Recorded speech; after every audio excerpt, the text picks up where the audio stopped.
मैं लेकर आया हूँ फिर से प्यारा सा शो जिसका नाम है बातें सितारों की। दोस्तों, इस सितारे का नाम बताने से पहले मैं क्यों ना एक प्यारी सी कहानी आपको सुना दूं, क्योंकि इससे ज्यादा बेहतर परिचय मैं शायद नहीं दे पाऊंगा इस महान कलाकार का। दोस्तों, एक कहानी सुनाता हूँ आपको। फर्ज कीजिए पंजाब की सुनहरी वादियों में एक छोटा सा गांव, वो गांव जहां सरसों के खेत लहलहाते हो, गांव में बैलगाड़ियां हाँकी जाती हो, बैलों के गले में लगी वो घंटियां, उनके पैरों में लगे वो घुंघरू, छन छन करती हुई मधुर हवाएं, आस पास खेलते कुछ प्यारे प्यारे नन्हे मुन्ने से बच्चे, मिट्टी की खुशबू और सूरज की पहली किरण सबसे पहले पड़ती है उस गांव में रहने वाले एक नन्हे से बालक पर। वो बालक जो रोज सुबह उठ के किसी का इंतजार करता है। वो सोचता है कि उसके गांव में आने वाला एक फकीर आज आया क्यों नहीं, आखिर उसकी आवाज सुनाई क्यों नहीं दी। दोस्तों, आप लोग सोच रहे होंगे कि एक नन्हा मुन्ना सा बालक जो सुबह उठकर शायद कुछ खाने के लिए सोचे, कुछ खेलने के लिए मांगे या कहीं घूमने का सोचे, उसके अलावा ये फकीर का इंतजार क्यों कर रहा है। आखिर ऐसी क्या बात है उस फकीर में? क्या वो कुछ खाने पीने को देता है, या कुछ खिलौने लाता है, या कुछ बेचने आता है, या कोई तमाशबीन है जिसे देखकर इस बालक को बड़ा मजा आता होगा। थोड़ी देर बाद वो फकीर आता है और गांव में गुनगुनाता हुआ गुजरता हुआ, अपने लिए लोगों से दुआ मांगता हुआ और लोगों को दुआ देता हुआ गुजरता जाता है। ये नन्हा सा बालक उस फकीर के द्वारा गाए गीतों को सुनता है और इस हद तक सुनता है कि बस उस फकीर की तरह गाना गाने की कोशिश करता है। आपस में दोस्त भी चिढ़ाते हैं, अरे भाई क्या नकल करते हो फकीर की, उसकी भी कोई नकल करता है। लेकिन न जाने क्यों इस बालक को उस फकीर की आवाज से इतना प्रेम हो चुका था, इतना डूब चुका था उस फकीर के द्वारा पेश किए गए उस छोटे से संगीत में, कि कहीं न कहीं अंतर्मन में ये बच्चा अपने आप को संगीत का एक हिस्सा सा मानने लगा। कुछ समय बीता, ये लड़का कुछ सालों तक लगातार उस फकीर को सुनता रहा और रोज घर में उस फकीर की नकल करके सबको गाना सुनाता, और धीरे धीरे नकल करते हुए वो उस आवाज में इतना पारंगत हो उठा कि उसकी अपनी आवाज बहुत सुरीली हो गई। ये बात घर के अपने बड़े भाई को पता लगी। बड़े भाई ने कोशिश की कि मैं अपने भाई को अगर संगीत में रुचि है तो क्यों ना आगे ले जाऊं। बड़े भाई ने उस वक्त मौजूद उस्ताद, जो कि ब्रिटिश भारत में बड़ा नाम रखते थे और बड़े बड़े फनकारों और संगीतकारों में गिने जाते थे, उनसे मिलवाया और उनके पास शागिर्द के तौर पर रखवा दिया। अपनी शागिर्दी के दौर में इस बालक ने ऐसे ऐसे गुर सीखे, ऐसे ऐसे संगीत की विधाओं को जाना और अपनी आवाज को ऐसा नायाब बना लिया कि जो भी सुनता कहता, वाह क्या आवाज है, क्या सुर है, क्या अंदाज है। अभी भी ये बच्चा जो था कहीं ना कहीं अपने आप को असंतुष्ट सा पाता, क्योंकि यह उस्तादों में सीख तो रहा था लेकिन कभी किसी को सुना नहीं पाता था, क्योंकि उस्तादों का तो नियम होता है जब तक सीख रहे हो कहीं गाना मत, सिर्फ सीखना। अब हुआ दरअसल यूं कि लाहौर, जो कि उस वक्त भारत का हिस्सा था, ये बात मैं आपसे कर रहा हूँ लगभग सन 1930 से 40 के दरमियान की।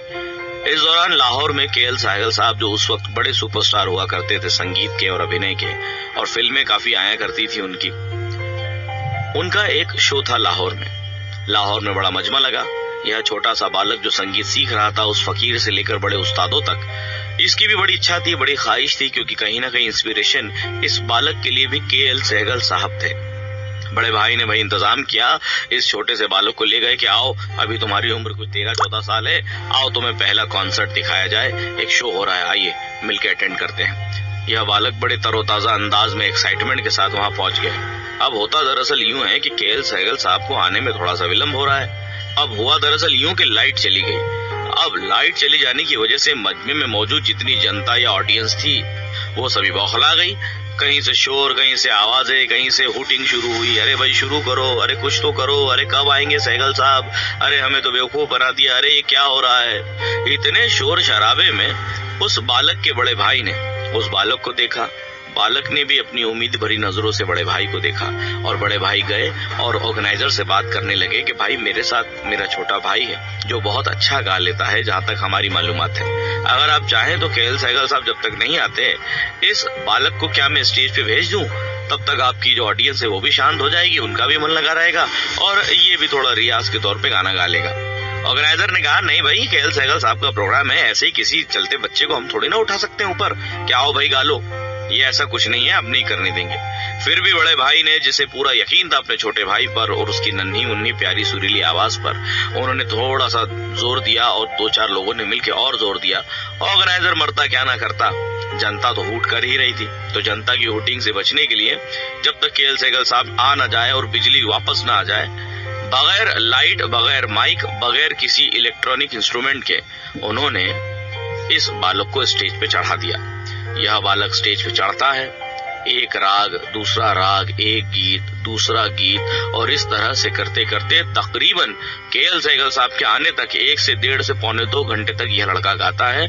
और महफिल में यह अंदाजा किसी ने नहीं लगाया होगा कि केएल सहगल साहब को सुनने आए लोग उस बच्चे को सुनने में इतने मशगूल हो जाएंगे कि ये भी भूल जाएंगे कि इसके बाद भी कोई आने वाला है।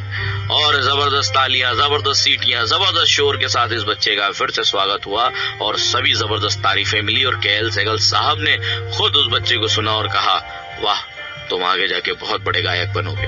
और दोस्तों, ये कहानी का जो बालक है और कोई नहीं, सन 1924 24 दिसंबर को पैदा हुए कोटला सुल्तान पंजाब के एक छोटे से गांव में रहने वाला यह लड़का, उस फकीर को इंस्पिरेशन बना के आगे संगीत में रुचि रख के संगीत का सुपरस्टार बनने वाला यह लड़का और कोई नहीं, हम सभी के चहेते मोहम्मद रफी साहब थे।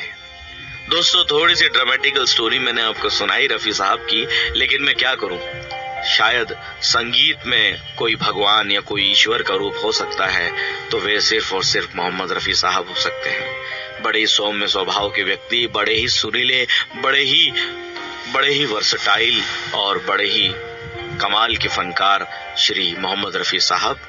श्री मोहम्मद रफी साहब को हम समर्पित करते हैं। ये हमारा इंट्रोडक्शन एपिसोड था दोस्तों। इसके बाद आने वाले एपिसोड में हम रफी साहब की जिंदगी से जुड़े कुछ कमाल के फैक्ट्स आपको बताएंगे और आखिर कैसे उनकी जिंदगी के उतार चढ़ाव के बावजूद उन्होंने अपने आप को सफलतम चोटी पर बनाए रखा, वह हम आपके साथ शेयर करेंगे दोस्तों। तो दोस्तों, कहता हूं आपको अलविदा, मिलूंगा अगले एपिसोड में एक और कमाल की स्टोरी के साथ।